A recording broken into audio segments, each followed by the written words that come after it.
Good morning प्यारे बच्चों, मैं दिलीप कुमार JV बालिका उच्च विद्यालय गोपालगंज।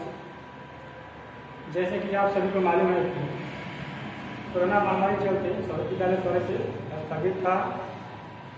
अब विद्यालय समिति द्वारा क्लास ऑनलाइन चलाने का निर्णय लिया गया है, जिसमें आज से क्लास ऑनलाइन स्टार्ट होने जा रहा है।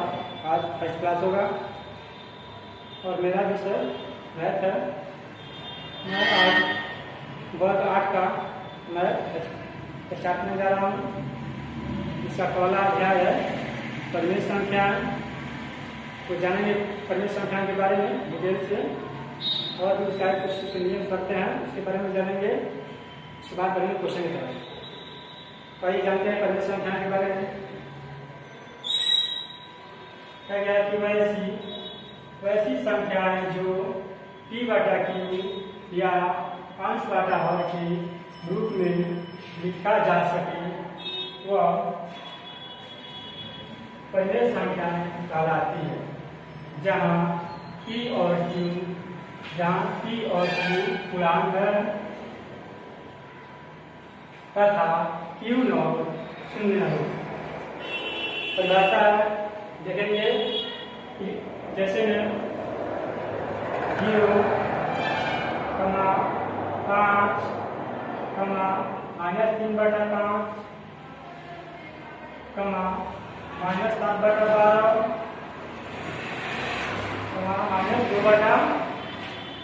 -2/3 इत्यादि। सभी क्या है? सभी कौन सा परिमेय संख्याएं हैं। लिखा गया कि वैसी संख्याएं जो p/q या अंश/हर के रूप में लिखा जा सके वह परिमेय संख्याएं कहलाती है। जहाँ p और q पूर्णांक है तथा q0 शून्य है। जैसे 0, 5, -3/5, -7/12, -2/3 इत्यादि। सभी क्या है? सभी परिमेय संख्याएं हैं। दूसरा नियम है क्रम विनिमय नियम। क्या है? क्रम विनिमय नियम। क्रम विनिमय नियम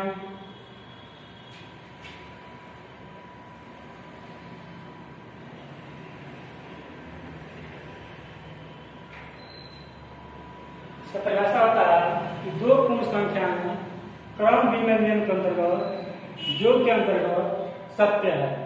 जैसे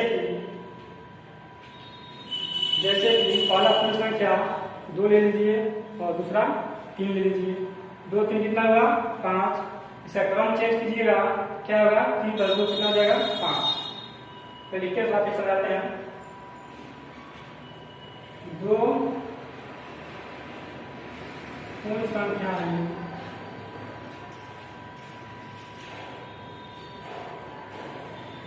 संख्याएं योग के अंतर्गत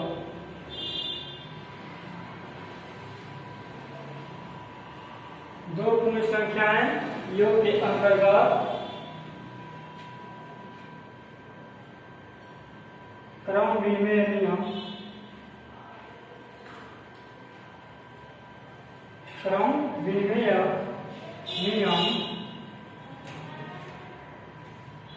सत्य है।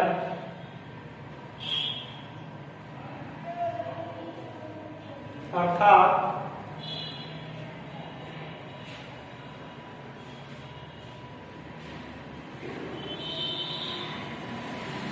दो पूर्ण संख्याएं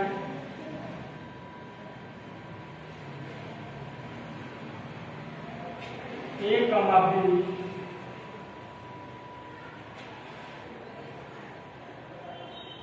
B के लिए व्यापक रूप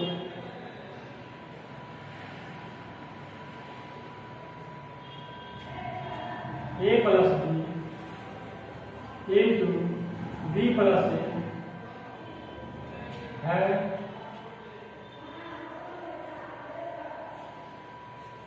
ठीक है।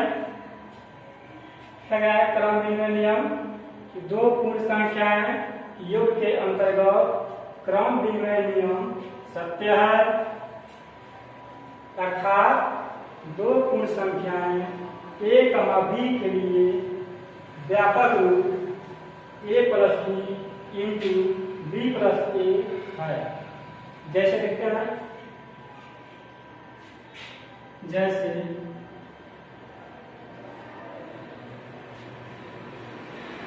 a बराबर 2 मान लेते हैं पूर्ण संख्या और b बराबर 3 मान लेते हैं। ठीक है, देखेंगे इसके व्यापक रूप के अंतर्गत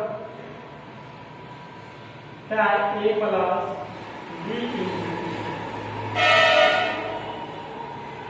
प्लस ए। ठीक है, यहाँ बराबर होता है तो यहाँ बराबर होगा।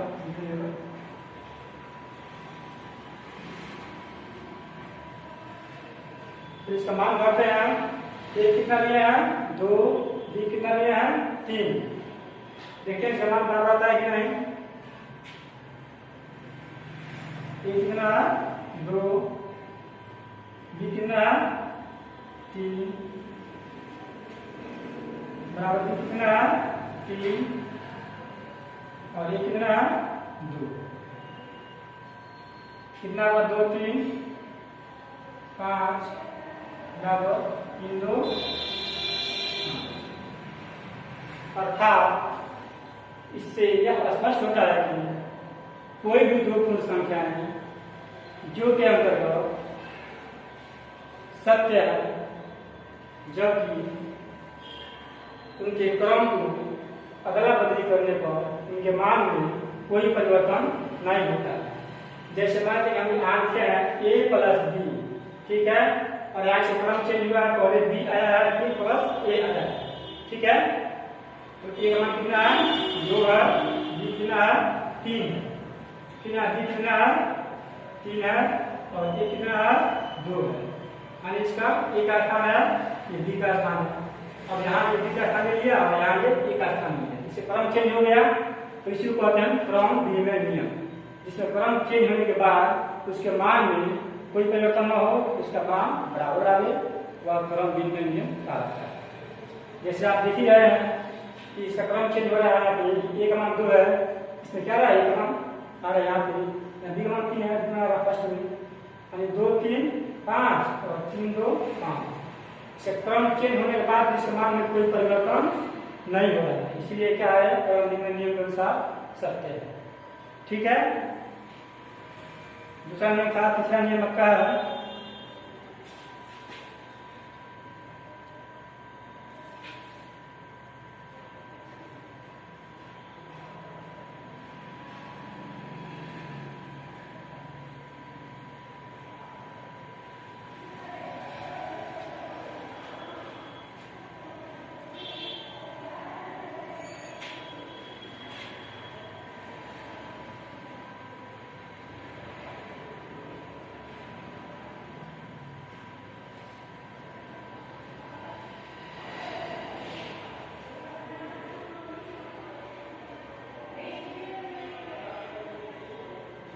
तीसरा नियम क्या है?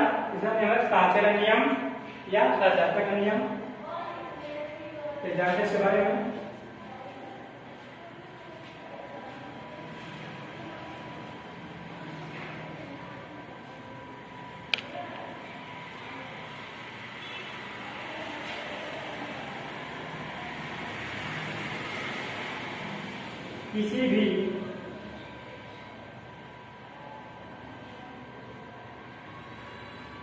किसी भी तीन पूर्ण संख्या में, किसी भी तीन पूर्ण संख्याओं के लिए, पूर्ण संख्याओं के लिए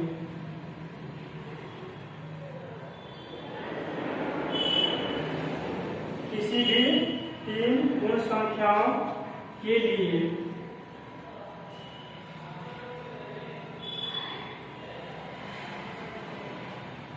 पूर्ण संख्याओं के लिए योग का साहचर्य नियम योग का साहचर्य नियम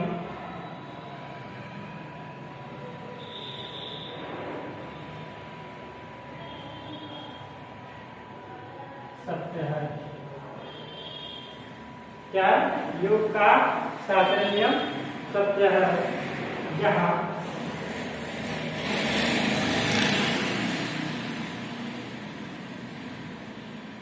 तीन पूर्ण संख्याएं, जहां तीन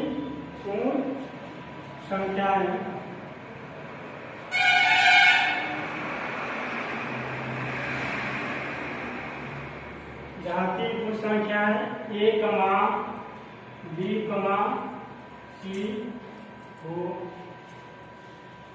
ठीक है, क्या जहां तीन पूर्ण संख्याएं ए कमा बी कमा सी हो, इसका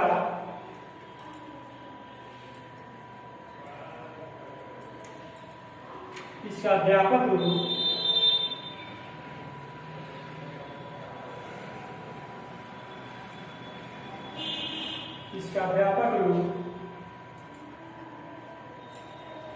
ए प्लस बी प्लस सी बराबर ए प्लस बी प्लस सी होता है।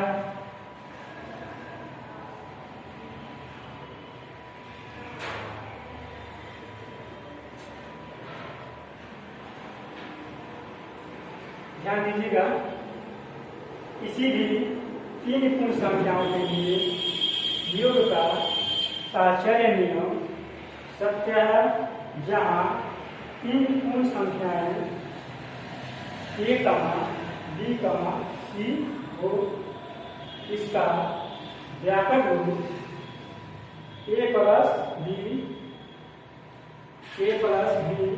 ब्रैकेट में प्लस सी बराबर ए प्लस फिर ब्रैकेट में बी प्लस सी ब्रैकेट बंद होता है।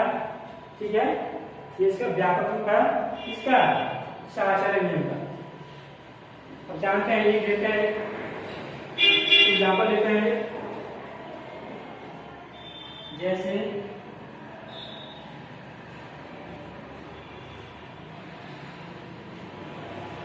जैसे मानते हैं ये बराबर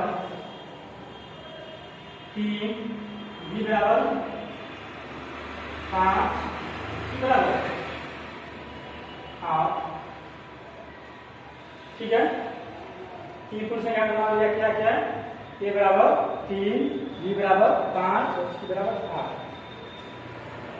तो क्या देखेंगे इसके व्यापक नियम के अनुसार सत्य है या नहीं।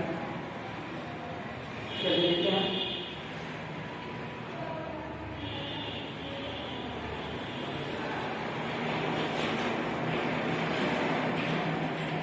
क्या लिखा गया है, ए प्लस बी प्लस सी बराबर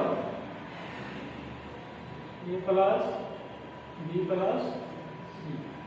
ठीक है, ये क्या माने हैं, ये बराबर 3 माने हैं, ये बराबर 5 माने हैं और सी बराबर 8 माने हैं। ठीक है, ऐसे मान को भरते हैं हम और देखते हैं यहाँ बराबर आता है या नहीं। ये कितना है, ये अपना 3 है, बी कितना है 5 है, ब्रैकेट में सी कितना है 8 है। ठीक है, बराबर है,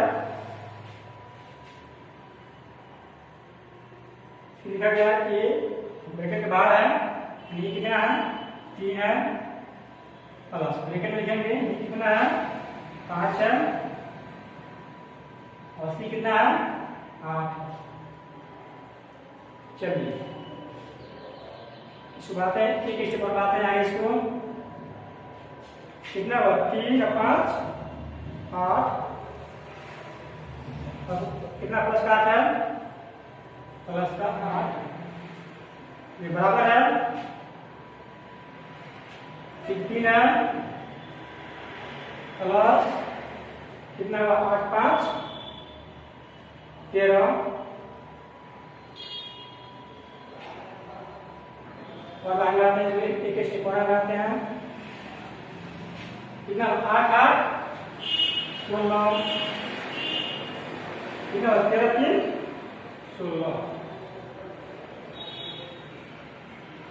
यानी यहाँ दोनों मान बराबर है ना, यहाँ बराबर 16 बराबर 16।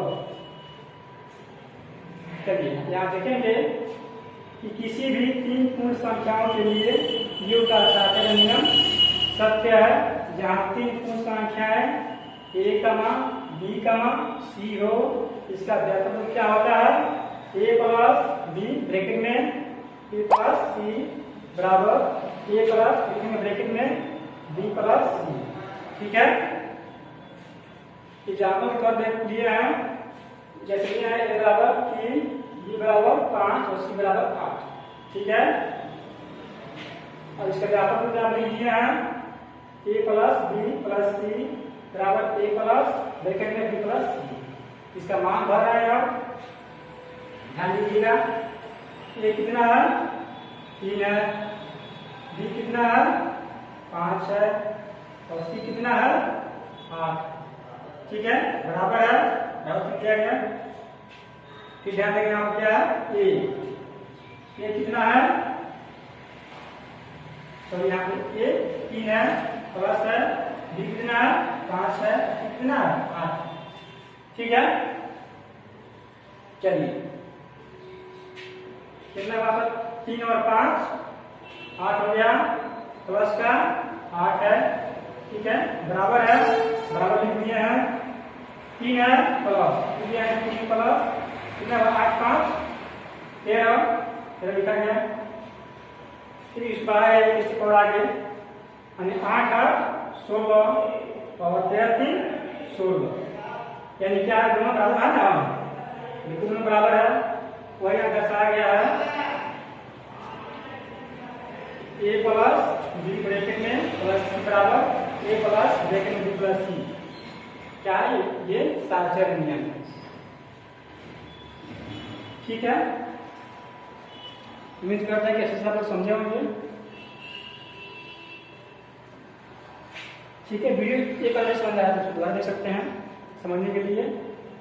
और इस वीडियो में इतना ही, फिर देखेंगे नेक्स्ट वीडियो में इसके आगे का फॉर्मूला, एक दो और फॉर्मूला इसमें बाकी है, उस बात पढ़ने क्वेश्चन की तरफ। तब तक के लिए